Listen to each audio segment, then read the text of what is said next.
Welcome to 3 Questions, where critical thinking is king. And my opinions and research are only here to support your learning and understanding. Hey, I'm your host, Meghann, and I'm going to be joined by a box of tissues because living with a high school history teacher, you know those germs, they came home, I've got a little bit of a cold, so I will do my best to not sniffle into the microphone because that is the grossest sound. And I will do my best to communicate with you because today's episode is all about teaching and communication. This is episode communication part 2. Now, when I first started this podcast, I think it was episode 14, I did an episode on communication. Please go back and give that a listen. It was one of my favorites. And I know I say that about a lot of the episodes, but I think it's really going to kind of foster some deeper understanding and maybe to get you to look at communication in a different way. So, full disclosure, I'm an open book. I wanted to do this episode because of a specific client I had yesterday. I had to prepare myself mentally, physically, spiritually, all the above, mostly because he's one of the most important people in my life, my father. Now, I talk about my family a lot. They're very important to me. My dad is very private, so he might kill me by saying this, but I'm pretty sure he's not one who listens to podcasts. My dad recently, last year, had metastatic prostate cancer, and he went through it. Chemo was brutal. Despite what he says, he was a trooper, and he handled it as well as can be. But if you or anybody you know has to go through any sort of treatment, whether it's for cancer or something else, it can really take a toll on your body. My dad's experiencing a lot of fatigue. My dad is also experiencing some muscle wasting and weakness. And a lot of his joints are hurting, not just because this cancer had spread to the bones, although it's under control, but because he has a lot of musculoskeletal issues. But here's what the episode is about. How do you convey an important message to someone who doesn't maybe necessarily want to hear it? We all have family members, and if you're in the movement field, we have a lot of solutions for the people we love. And it can be frustrating when they seem to not listen. But it's not about us. It's not that they don't want to listen to us. There's a communication barrier. And what I want you to think after today's episode, I will use some examples of how I've used these tools, but I really need you to see yourself in this episode. Maybe pick a person in your life where there's been some communication breakdowns. Or maybe a situation, whether you're teaching or talking or sharing with a person you feel like is not hearing you. Keep that in your mind and ask yourself these 3 questions. Number 1, are you teaching, speaking, or just communicating from where you're at? Or a place of understanding of where that person is? So what do I mean by that? Are you speaking from your understanding or from theirs? And this is a really tough question because I think everybody is doing their best to be clear. Everybody is doing their best to try to explain something in a way that they think the other person can receive it. But I see this in myself, and I really see this in my students, which has made me look and go, oh my God, I do the same thing. I see this when I'm teaching my advanced courses or even beginner courses. We have gone through a process of learning about any topic, and we forget where we started, and we often teach from that destination of deeper understanding. Let me give you an example to ground this work. My dad came in with really bad foot pain. He goes to the podiatrist. They have agreed to give him a cortisone shot. My dad loves a cortisone shot. Why does my dad love a cortisone shot? Because the pain goes away. But I need to explain to my father, yes, Dad, I understand the pain is gone right now. But that's because it's decreased the inflammation. You don't feel it, but it's going to allow your brain to reuse that pattern again. So once that cortisone shot wears off, and let's not even talk about what it's doing to the bones, okay? We know his history. I'm not even going to go there, guys. But just from basics, in order to change a movement pattern, we can't subtract, we need to add something. So how do I convey to my father, who's not really into working out, Dad, This is the perfect time to work on creating a new movement pattern. No, I'm feeling great, Meghann. Okay? So did you hear that communication breakdown? He's telling me he feels great. And I'm saying, no, I don't care you're feeling great. You've got to do work right now. Now, let's put yourself in my dad's shoes. You just finished a long, drawn-out process of getting chemotherapy every other week. It's a lot of work. You've got a family. You've got a business. So he's working all the time. So now he's finally done with the chemo. His numbers are great. He got the cortisone shot. His body is feeling great. He's thinking this is time to rest. Where can we fill this communication breakdown? Now, if you're thinking, oh, I'm going to go scientific and explain to him the joints, that is the problem, guys. The problem is you're teaching from your deep understanding, not the person you're communicating. So here's some tips I like to use. Listen to the other person and understand their background.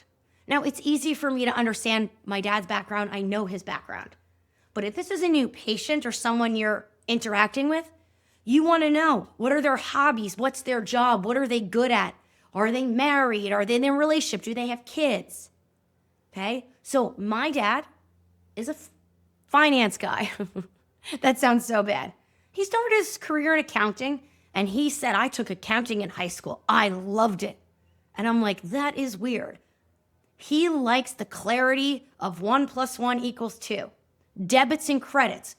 Ooh, it's so exciting when things even out. That excites him. All right, cool.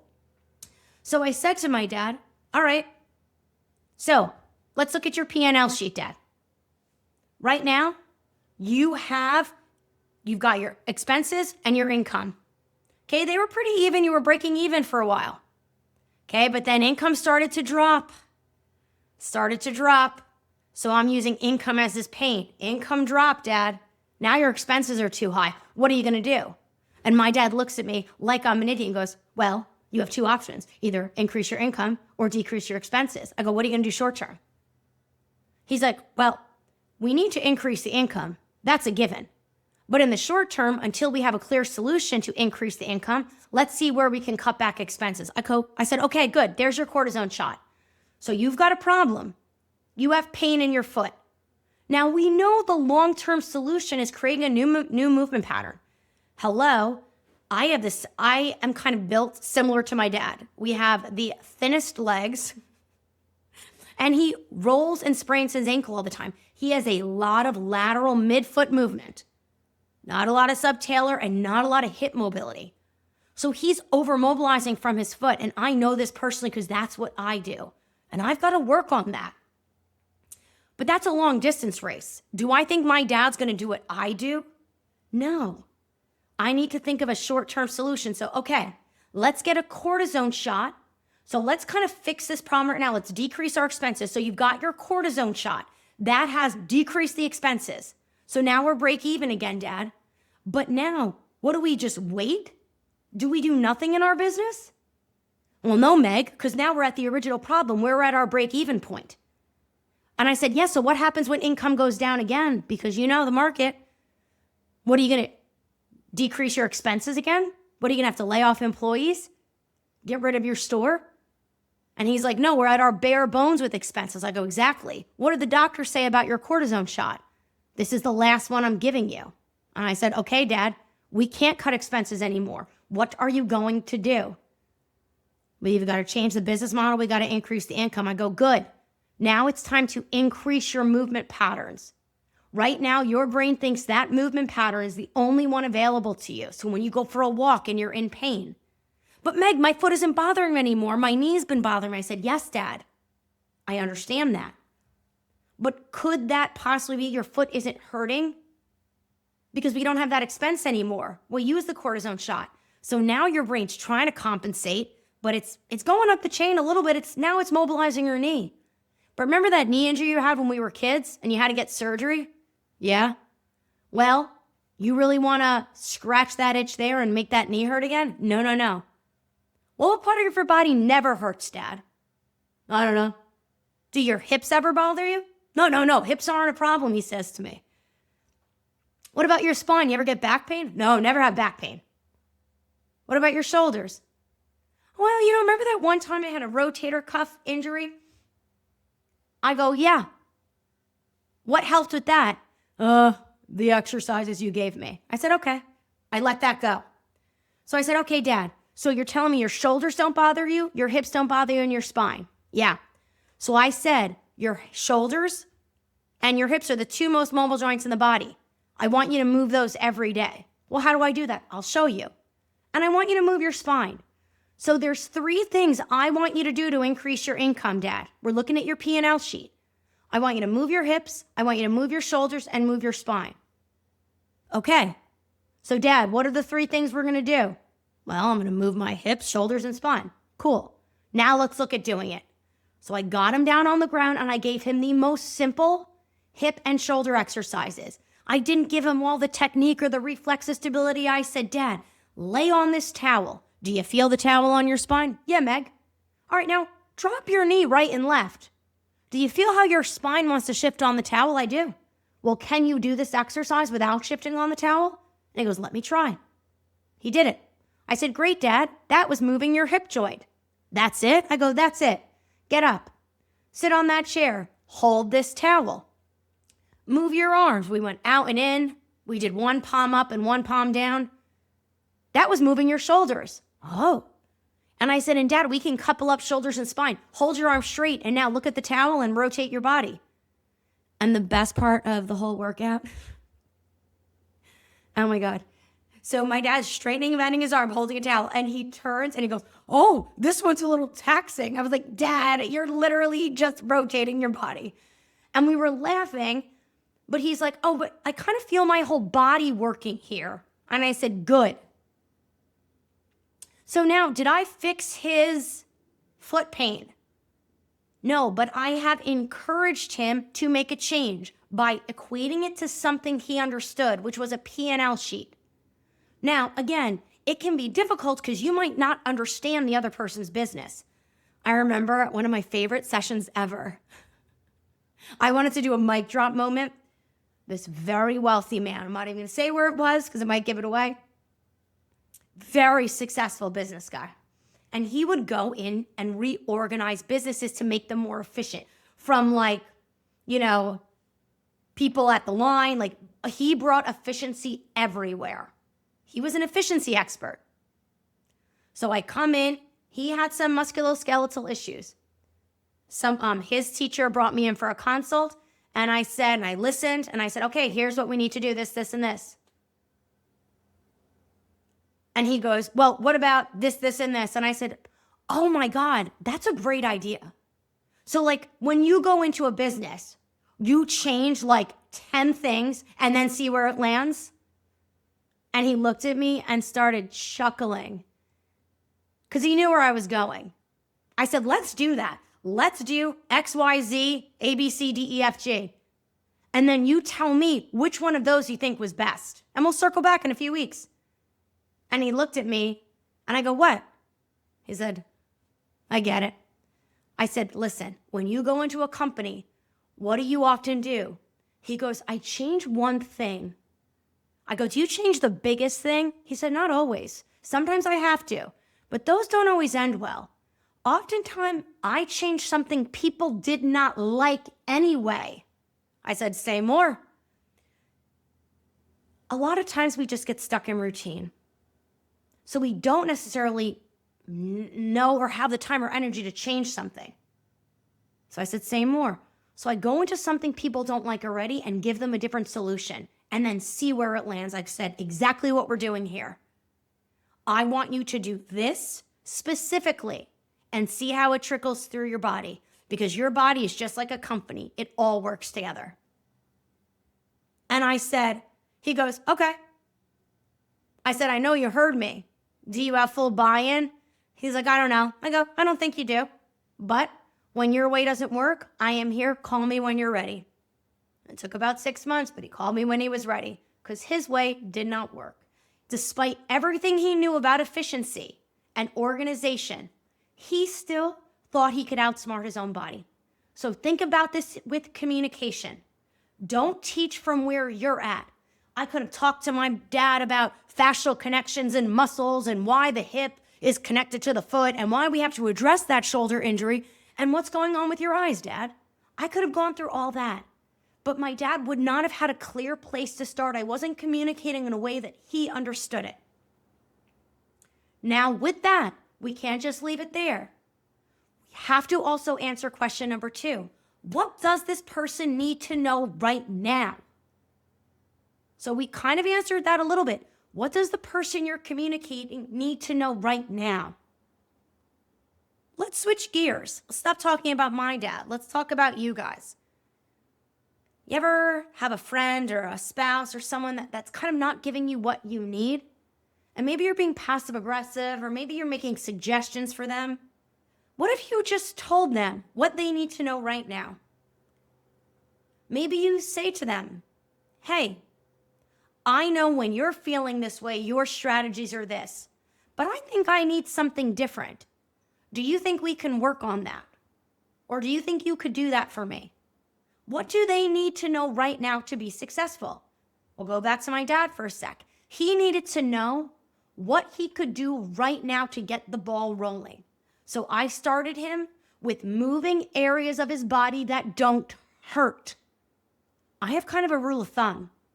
If a part of your body doesn't hurt, you're probably not really using it. Okay? We overuse certain joints and sections and others just kind of follow along. So just getting him started and knowing that he can move again without feeling in pain is going to help with his fatigue. I said to him, Dad, energy gives energy. And he kind of wanted a supplement or something. I'm like, Dad, you've got to move. You got to get going. And that's hard. So ask yourself, what does this person need to know now? Not the goal. What do they need to know right now to get to the goal? I call it step 1. Everybody hates step 1. And guys, I'm not going to spend time on question 2 because this one is actually tough. I want you to think when you're having a problem, not what's the goal of the problem. So with Dad, my goal is I need to improve his hip mobility. I also need to improve the communication of the rest of his body to the hips and the feet. I need his body to communicate better. I want to honestly, my ultimate goal is to get his cerebellum to tune in more to movement errors. That's my ultimate goal. But my dad doesn't need to know that right now. What does he need to know? He needs to know that he can move without being in pain, because if he feels that way, he'll be more motivated. If you're having a fight with somebody, what do they need to know right now? Not the goal. Give this some thoughts. It's really hard. And guys, don't worry. Maybe through your conversation, you say, hey, I thought this might be a good place to start, but could this be a better place to start? You never know. And last but not least, question 3, which we'll spend a little more time on, is communication is actually more about listening. Listening with our ears, our eyes, energy. And listening is hard. Something I say to my students all the time. Our clients, the people we love, the people around us tell us exactly what they need. We often think we either know better than them or we miss it because we're thinking about our response. When you're communicating with someone, when you're teaching with them, what are their hesitations? So when you say something, are they engaged? Do they pause? Do they sigh? Do they look away? What are their hesitations? And don't keep talking. As soon as you see a hesitation, say, hold on a sec. Repeat back what I said to you. Or maybe you do some motivational interviewing where you repeat back, ask them, do you have any questions for me? And repeat back the question they said.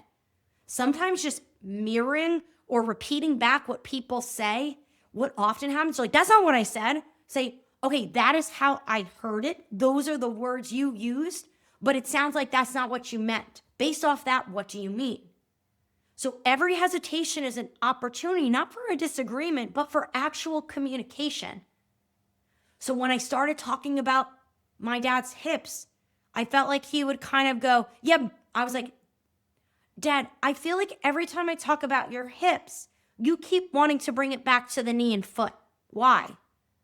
Well, because I don't have any injuries in my hips. And I said, yeah, that's exactly it, Dad. So let's go back to your P&L. Okay. My dad, he was in the supermarket business for a long time. So I use this example. So Dad, we've got to increase our income. He worked for a company, ShopRite's. You got your ShopRite brand potato chips, which of course he responded, oh, the crinkle cut? And I was like, yes, Dad. They were excellent chips. Those are your best sellers. However, a lot of people are asking for, healthier chips or organic. So you kind of brought in new products, but they're not selling as well.